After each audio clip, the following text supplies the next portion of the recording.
नमस्कार सभी दर्शकों को परफेक्ट हेल्थ चैनल पर आपका एक बार फिर से स्वागत है। आज हम इस वीडियो में चर्चा करेंगे स्किन से रिलेटेड जो समस्याएं हमको होती हैं, स्किन एलर्जी या स्किन की कोई भी समस्या है। स्किन की बहुत बड़ी बड़ी बीमारियां हैं, शायद बहुत से लोगों ने नाम भी नहीं सुना होगा। एक बहुत बड़ी बीमारी है जिसका नाम है सोराइसिस, एक है ल्यूकोडर्मा, एक है एक्जिमा, एक है अर्टिकेरिया और बहुत तरह तरह की स्किन की प्रॉब्लम्स हैं। स्किन एक जो सामान्य प्रॉब्लम है वो है स्किन की एलर्जी हो जाना। लोगों को एलर्जी हो जाती है, स्किन में दाने दाने निकलाते हैं या लाल लाल चकत्ते से बन जाते हैं, खुजली होती है। तो कई तरीके की स्किन प्रॉब्लम्स हैं। किसी भी तरीके की स्किन की प्रॉब्लम आपकी क्यों ना हो, अगर आप निरंतर और गंभीरता के साथ अगर आप योगाभ्यास कर रहे हैं तो ऐसा हो ही नहीं सकता कि आपकी स्किन की प्रॉब्लम दूर ना हो, क्योंकि योग जो है वो हमारे पूरे बॉडी को डिटॉक्स कर देता है और हमारे पूरे जो सेल्स हैं उनको फिर से रिजुनेट कर देता है, उनको फिर से वापस नया बना देता है। होता यह है कि स्किन एलर्जी में कई कारण बनते हैं। एक बहुत बड़ा कारण हमारा खान पान है, उसमें ज़्यादा वैसी चीज़ें, तली हुई चीज़ें, बहुत मीठा या बहुत गलत सलत बासी खाना या इस तरह जो विरुद्ध आहार हैं, ऐसी चीज़ें, कुछ ऐसे संयोग हमारे शरीर में बनते हैं जिसकी वजह से स्किन की प्रॉब्लम स्टार्ट हो जाती है।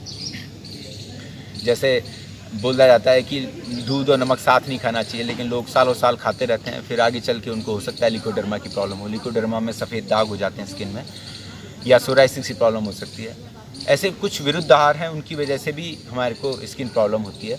या हमारा खान पान सही नहीं होता तो हमारे जो ब्लड है वो बहुत ज़्यादा गंदा हो जाता है, इम्प्योरिटीज़ आ जाती हैं ब्लड में, तो उसकी वजह से भी स्किन प्रॉब्लम होती है। तो ये एक कारण हो गया। दूसरा कारण स्ट्रेस भी है स्किन प्रॉब्लम का, तनाव जो आजकल काफ़ी रहता है लोगों को। तीसरा आपके जो हमारा एक इम्यून सिस्टम है उसको ऑटो इम्यून सिस्टम बोलते हैं। तो ऑटो इम्यून सिस्टम हमारे भीतर अपने आप काम कर रहा है, उसमें हमारे जो वाइट ब्लड सेल्स हैं वो सक्रिय हो जाती हैं और वो अपना जहाँ भी उन्हें लगता है कि यहाँ पे कोई परजीवी है या कोई दूसरा ऐसा कोई वायरस या बैक्टीरिया हमारे बॉडी में है, तो उसके खिलाफ लड़ना शुरू कर देती है। लेकिन जब ये विकृत हो जाता है, जब ये सही से काम नहीं करता, तो फिर वो वाइट ब्लड सेल्स अपने आप ही कहीं भी एक जगह इकट्ठे होकर और वहाँ पे बढ़ना शुरू हो जाती हैं। तो वो सोराइसिस की समस्या जिसको कहते हैं, या आपके भीतर कहीं भी कोई भी प्रॉब्लम है, एक्जिमा या इस तरह की समस्या आ सकती है। तो चाहे आपका कैसा भी कारण क्यों ना हो, अगर आप नियमित योगाभ्यास कर रहे हैं और आपका खान पान एकदम शुद्ध है, सात्विक है, तो ऐसा हो ही नहीं सकता कि आपकी स्किन प्रॉब्लम दूर ना हो। तो आप खान पान में अपना खुद ही ध्यान रखिए, तली चीज़ें ज़्यादा मत खाइए। अगर आपको स्किन की प्रॉब्लम है, खट्टी चीज़ें मत खाइए, नमक ज़्यादा मत लीजिए, जो जितनी भी सफ़ेद चीज़ें हैं सब बंद कर दीजिए। नमक है, चीनी है, मैदा है, इनको अवॉइड कीजिए और सात्विक और ताज़ा भोजन खाइए, फल ज़्यादा खाइए, सब्जियां ज़्यादा खाइए। तो आप देखेंगे कि आपका खाली आहार को चेंज करते ही आपकी आधी से ज़्यादा प्रॉब्लम ठीक हो जाएगी। बाकी बची प्रॉब्लम है वो आपके लिए योग आपकी मदद करेगा। तो मैं क्योंकि योग का विद्यार्थी रहा हूँ और योग शिक्षक भी हूँ, तो मैं आपको योग के संबंध में ज़्यादा जानकारी दे सकता हूँ। तो योग की बात अगर हम करें तो हमारे भीतर कई सारे सिस्टम काम कर रहे हैं। Digestive system, excretory system, respiratory system, endocrine system और फिर हमारा नर्वस सिस्टम। तो ये सारे सिस्टम जब एकदम हारमोनी में काम कर रहे हैं, मतलब जैसे एक आप गिटार बजाते हैं और वो अगर सारी तारें एक साथ खिंची हुई हैं तो गिटार में बहुत अच्छी आवाज़ आती है। इसी प्रकार हमारा शरीर है, हमारे सारे सिस्टम एकदम सही काम कर रहे हैं तो हमारा शरीर एकदम स्वस्थ रहता है, निरोगी रहता है। तो ये जो प्रॉब्लम हमारे शरीर में आती है स्किन की प्रॉब्लम, तो उसमें हमारा क्या है, एक तो नर्वस सिस्टम डिस्टर्ब हो जाता है, डाइजेस्टिव सिस्टम हमारा ठीक नहीं होता है और हमारा जो सर्कुलेटरी सिस्टम है वो भी हमारा ठीक नहीं होता है। इन तीन सिस्टमों की जो मेन कारण है, इन तीन सिस्टम हमारे गड़बड़ होते हैं, इसी वजह से हमारे को स्किन प्रॉब्लम होती है।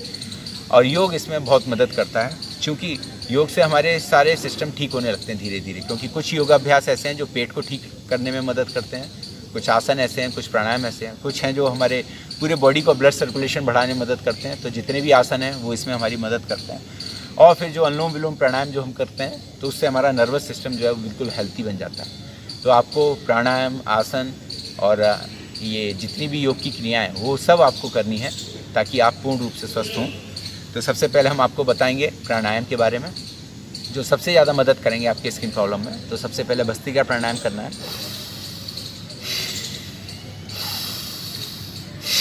सांस लेना छोड़ना, फिर कपालभाति, सांस को झटके से बाहर छोड़ते हैं, पेट झटके से अंदर जाता है, दोनों काम एक साथ होते हैं।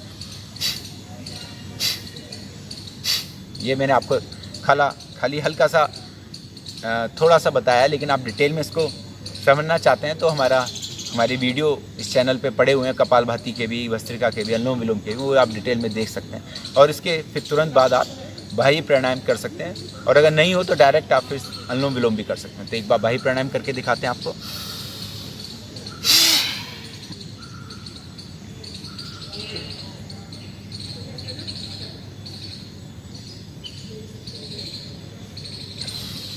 तो पेट को अंदर खींच के पीठ से लगा देना, ये उद्यान बंद, और एनस को ऊपर की ओर खींचना, मूल बंद, और थोड़ी को कणकूप से लगा देना, जालंधर बंद। तो ये बाह्य प्राणायाम हो गया। उसके बाद आप अनुलोम विलोम प्राणायाम कर सकते हैं।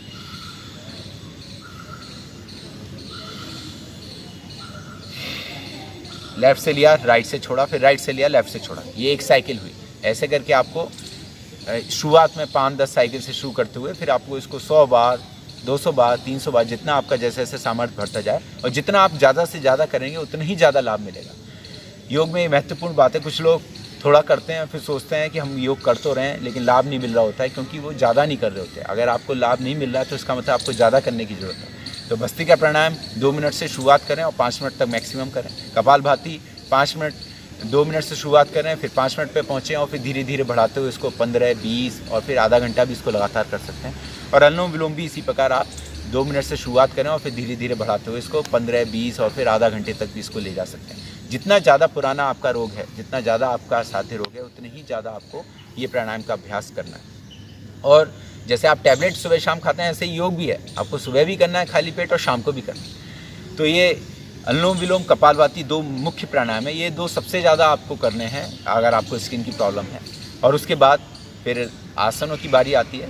तो सारे आसन तो हम आपको करेंगे तो वीडियो बहुत लंबा होगा। वो आसन के मैं आपको नाम बोलता हूँ, फिर आप उन आसनों को वीडियो हमारे चैनल पे जाके सर्च कर सकते हैं। तो इसमें आपको पवन मुक्त आसन, मरकट आसन और सेतुबंध आसन, ये पीठ के बल लेट के करने वाले आसन हो गए। उसके बाद फिर आप पेट के बल लेट के करें भुजंग आसन, शल्भ आसन। भुजंग आसन में 2-3 पोज आ जाते हैं, तो 2-3 पोज जितने भी हैं भुजंग आसन के वो करने हैं आपको। और उसके बाद आपको फिर मकरासन, ये पेट के बल लेट के 3 आसन हो गए। उसके बाद आपको बैठ के करने हैं वक्रासन, जानुशीरासन, और फिर आपको वज्रासन में बैठ के मंडूकासन और पर्वतासन, और फिर आपको गौमुखासन, ये बैठ के करने वाले आसन आपको करने हैं। और उसके बाद आप खड़े होकर कुछ आसन करें, ताड़ासन और कटी चक्रासन। और फिर आप इसमें एक और अभ्यास कर सकते हैं, वो है वृक्षासन। तो ये 3-4 आसन आप खड़े होकर कीजिए। तो ऐसे कुल मिला के 12 या 14 या 15 आसन आप कीजिए डेली। और ये प्राणायाम जो मैंने आपको बताया, क्योंकि पूरी बॉडी का ब्लड सर्कुलेशन तो आपका आसनों से बढ़ेगा, लेकिन जो प्राणायाम है वो आपके ना ऑटो इम्यून सिस्टम को दुरुस्त करेंगे, आपको पूरी बॉडी को डिटॉक्स करेंगे और आपके पूरे जितने भी सेल्स हैं उनको रिजुवनेट करेंगे। तो इसलिए प्राणायाम आपको ज़्यादा करना है, और आसन आपको 10-15 मिनट अगर आप कर रहे हैं तो पर्याप्त है। तो इस प्रकार आप ये योगाभ्यास जो मैंने आपको बताया ये आप कीजिए। और खाने में आप बिल्कुल, मैंने आपको पहले ही बता दिया, वो सब चीज़ों का ध्यान रखिए। और मुझे पूरी उम्मीद है कि आप ये अभ्यास करेंगे और आप बिल्कुल निरोगी होंगे। इसी के साथ आज का वीडियो हम समाप्त करते हैं। आप सभी का बहुत बहुत धन्यवाद। अगर आपको वीडियो पसंद आया तो आप लाइक कीजिए, औरों को भी शेयर कीजिए, और इस चैनल को ज़रूर सब्सक्राइब कीजिए। आप सभी का बहुत बहुत धन्यवाद।